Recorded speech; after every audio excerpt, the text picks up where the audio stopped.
ನನ್ನ ಹೆಸರು ಪವನ್ ಕುಮಾರ್. ನಾನು 7ನೇ ತರಗತಿಯಲ್ಲಿ ಓದುತ್ತಿದ್ದೇನೆ. ನಾನು ಇಂದು 76ನೇ ಗಣರಾಜ್ಯೋತ್ಸವ ಅಂಗವಾಗಿ ಒಂದೆರಡು ಮಾತನಾಡಲು ಇಚ್ಛಿಸುತ್ತೇನೆ. ನಾನು ಭಾರತದ ಸಂವಿಧಾನ ಲಕ್ಷಣಗಳ ಬಗ್ಗೆ ತಿಳಿಸಿಕೊಡುತ್ತೇನೆ. ಬೃಹತ್ ಸಂವಿಧಾನ. ಭಾರತ ಸಂವಿಧಾನವು ಅತ್ಯಂತ ದೊಡ್ಡ ಸಂವಿಧಾನವಾಗಿದೆ. 1950 ಜನವರಿ 26ರಂದು ಭಾರತ ಸಂವಿಧಾನವು ಜಾರಿಗೆ ಬಂದಾಗ ಅದು 395 ವಿಧಿಗಳು, 8 ಅನುಸೂಚಿಗಳು ಮತ್ತು 22 ಭಾಗಗಳನ್ನು ಒಳಗೊಂಡಿತ್ತು. ಪ್ರಸ್ತುತ 446 ವಿಧಿಗಳು, 12 ಅನುಸೂಚಿಗಳು ಮತ್ತು 24 ಭಾಗಗಳಾಗಿವೆ. ವಿಶ್ವದಲ್ಲೇ ಪ್ರಥಮ ಸ್ಥಾನವನ್ನು ಪಡೆದುಕೊಂಡಿದೆ. ವಯಸ್ಕ ಮತದಾನ ಪದ್ಧತಿ. ಭಾರತ ಸಂವಿಧಾನವು ವಯಸ್ಕ ಮತದಾನ ಪದ್ಧತಿಯನ್ನು ಅಳವಡಿಸಿಕೊಂಡಿದೆ. 18 ವರ್ಷ ತುಂಬಿದ ಸ್ತ್ರೀ ಮತ್ತು ಪುರುಷರು ಮತವನ್ನು ಚಲಾಯಿಸಬಹುದು. 1989ರಲ್ಲಿ ಸಂವಿಧಾನಕ್ಕೆ 61ನೇ ತಿದ್ದುಪಡಿ ತಂದು ಮತದಾನದ ವಯಸ್ಸನ್ನು 21ರಿಂದ 18ಕ್ಕೆ ಇಳಿಸಲಾಯಿತು. ಗಣರಾಜ್ಯ. ರಾಷ್ಟ್ರದ ಮುಖ್ಯಸ್ಥರನ್ನು ಪ್ರತ್ಯಕ್ಷವಾಗಿ ಅಥವಾ ಪರೋಕ್ಷವಾಗಿ ಚುನಾಯಿಸುವ ವ್ಯವಸ್ಥೆಗೆ ಗಣರಾಜ್ಯ ಎಂದು ಕರೆಯಲಾಗುತ್ತದೆ. ಉದಾಹರಣೆಗೆ ನಮ್ಮ ದೇಶದ ರಾಷ್ಟ್ರಪತಿ.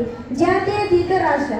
ಭಾರತದಲ್ಲಿ ಹಲವು ಧರ್ಮ, ಜಾತಿ, ಸಂಸ್ಕೃತಿಯ ಜನ ಒಟ್ಟಿಗೆ ಬದುಕುತ್ತಿರುವುದರಿಂದ ತಾರತಮ್ಯವಿಲ್ಲದೆ ಭಾರತದಲ್ಲಿ ಸರ್ವಧರ್ಮ ಸಮನ್ವಯ ಅಡಿಯಲ್ಲಿ ಸಂವಿಧಾನವನ್ನು ರಚಿಸಿಕೊಳ್ಳಲಾಗಿದೆ. ನಾವೆಲ್ಲ ಒಂದೇ ಭಾರತೀಯರು. ಏಕತೆ, ಸಮಗ್ರತೆ ಮೂಡಿಸುವ ನಿಟ್ಟಿನಲ್ಲಿ ಜಾತ್ಯತೀತ ರಾಷ್ಟ್ರವನ್ನು ಕಟ್ಟಿಕೊಳ್ಳಲಾಗಿದೆ. ತುರ್ತು ಪರಿಸ್ಥಿತಿಗಳು. ಸಂವಿಧಾನದ 18ನೇ ಭಾಗದಲ್ಲಿ ತುರ್ತು ಪರಿಸ್ಥಿತಿಗಳನ್ನು ಪ್ರಸ್ತಾಪಿಸಲಾಗಿದೆ. ತುರ್ತು ಪರಿಸ್ಥಿತಿಯನ್ನು ಘೋಷಿಸುವ ಅಧಿಕಾರ ರಾಷ್ಟ್ರಪತಿಗಿದೆ. 3 ರೀತಿಯ ತುರ್ತು ಪರಿಸ್ಥಿತಿಗಳನ್ನು ಕಾಣಬಹುದು. 1ನೇದು ರಾಷ್ಟ್ರೀಯ ತುರ್ತು ಪರಿಸ್ಥಿತಿ 352ನೇ ವಿಧಿ, 2ನೇದು ರಾಜ್ಯ ತುರ್ತು ಪರಿಸ್ಥಿತಿ 356ನೇ ವಿಧಿ, 3ನೇದು ಆರ್ಥಿಕ ತುರ್ತು ಪರಿಸ್ಥಿತಿ 360ನೇ ವಿಧಿ. ಮೂಲಭೂತ ಹಕ್ಕುಗಳು. ಸಂವಿಧಾನದ ಭಾಗ 3ರಲ್ಲಿ 12ರಿಂದ 35 ವಿಧಿಗಳವರೆಗೆ ಮೂಲಭೂತ ಹಕ್ಕುಗಳನ್ನು ಪ್ರಸ್ತಾಪಿಸಲಾಗಿದೆ. ಪ್ರಸ್ತುತ 6 ಮೂಲಭೂತ ಹಕ್ಕುಗಳಿವೆ. ಅವುಗಳೇನೆಂದರೆ ಸಮಾನತೆ ಹಕ್ಕು, ಸ್ವಾತಂತ್ರ್ಯದ ಹಕ್ಕು, ಶೋಷಣೆ ವಿರುದ್ಧ ಹಕ್ಕು, ಧಾರ್ಮಿಕ ಹಕ್ಕು, ಶೈಕ್ಷಣಿಕ ಹಾಗೂ ಸಾಂಸ್ಕೃತಿಕ ಹಕ್ಕು, ಸಂವಿಧಾನ ಪರಿಹಾರ ಹಕ್ಕು. ಸಂಸದೀಯ ಸರ್ಕಾರ ಪದ್ಧತಿ. ಕಾರ್ಯಾಂಗವು ಶಾಸಕಾಂಗಕ್ಕೆ ಹೊಣೆಗಾರಿಕೆಯಾಗಿರುವ ವ್ಯವಸ್ಥೆಗೆ ಸಂಸದೀಯ ಸರ್ಕಾರ ಪದ್ಧತಿ ಎಂದು ಕರೆಯಲಾಗುತ್ತದೆ. ಉದಾಹರಣೆ ಭಾರತ, ಬ್ರಿಟನ್. ಸ್ವಾತಂತ್ರ್ಯ ನ್ಯಾಯಾಂಗ.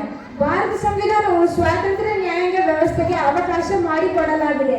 ಕಾರಣ ನ್ಯಾಯಾಂಗವು ಯಾವುದೇ ಆಮಿಷಗಳಿಗೆ ಒಳಗಾಗದೆ ಸ್ವತಂತ್ರವಾಗಿ, ನಿರ್ಭಯವಾಗಿ, ನಿಷ್ಪಕ್ಷಪಾತವಾಗಿ ಕಾರ್ಯನಿರ್ವಹಿಸಲಿ ಎಂಬ ಉದ್ದೇಶದಿಂದ.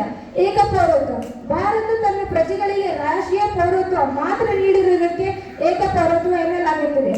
ಭಾರತ ಸಂವಿಧಾನ ಉದ್ದೇಶ ರಾಷ್ಟ್ರದ ಐಕ್ಯತೆ, ಸಮಗ್ರತೆ ಕಾಪಾಡಬಹುದಾಗಿದೆ. ಸಂವಿಧಾನದ ಭಾಗ 2ರಲ್ಲಿ 5ರಿಂದ 11 ವಿಧಿಗಳಲ್ಲಿ ಪೌರತ್ವವನ್ನು ಪ್ರಸ್ತಾಪಿಸಲಾಗಿದೆ. ಅಖಿಲ ಭಾರತ ಸೇವೆಗಳು. ಭಾರತ ಸಂವಿಧಾನವು ರಾಷ್ಟ್ರದ ಆಡಳಿತದಲ್ಲಿ ದಕ್ಷತೆ ತರುವ ಉದ್ದೇಶದಿಂದ ಅಖಿಲ ಭಾರತ ಸೇವೆಗಳನ್ನು ಸೃಷ್ಟಿಸಿವೆ. ಉದಾಹರಣೆಗೆ IAS, IPS, IFS ಮೊದಲಾದವುಗಳು. ಇಷ್ಟು ಮಾತಾಡಲು ನನಗೆ ಅವಕಾಶ ಕೊಟ್ಟ ತಮಗೆಲ್ಲರಿಗೂ ಧನ್ಯವಾದ.